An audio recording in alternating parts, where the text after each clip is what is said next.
Dana 18. prosinca učenici 8. razreda su se oko 7 sati zaputili u Vukovar. Nakon toga imali su predavanje o samom Domovinskom ratu i o bici za Vukovar te ručak koji je bio oko 12 sati. Zatim su se učenici okupili pred autobusom te krenuli do muzeja vučedolske kulture. Učenici su saznali nešto više o samom Vučedolu, što su ljudi jeli, u kakvim su kućama živjeli, kako su odjeću nosili.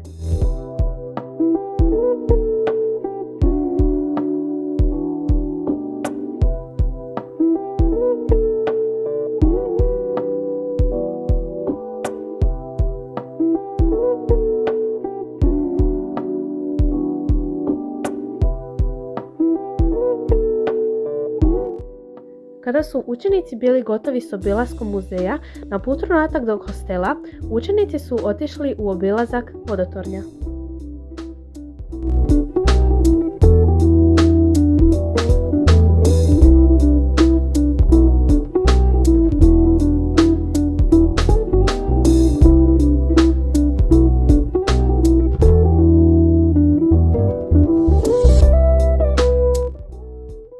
Ujutro učenici su se odjavili iz hostela te otišli na doručak.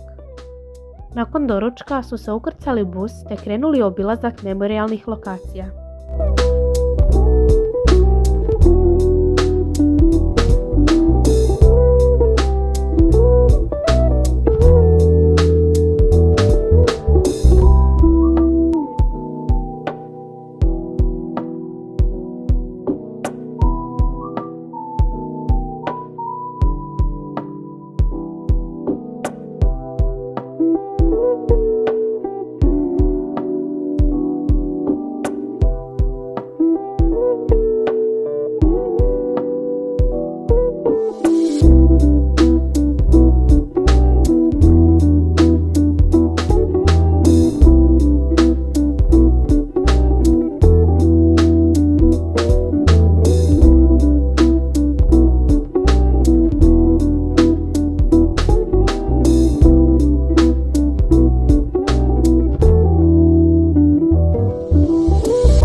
Nakon ručka ukrcali su se u autobus te krenuli prema školi Mira.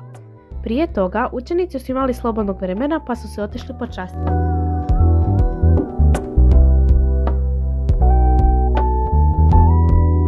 Zatim su se uputili prema školi Mira gdje su odigrali kviz. Učenici Lucija i Jan su odigrali te završili na drugom mjestu. Nakon kviza učenici su krenuli doma i stigli oko 8 sati.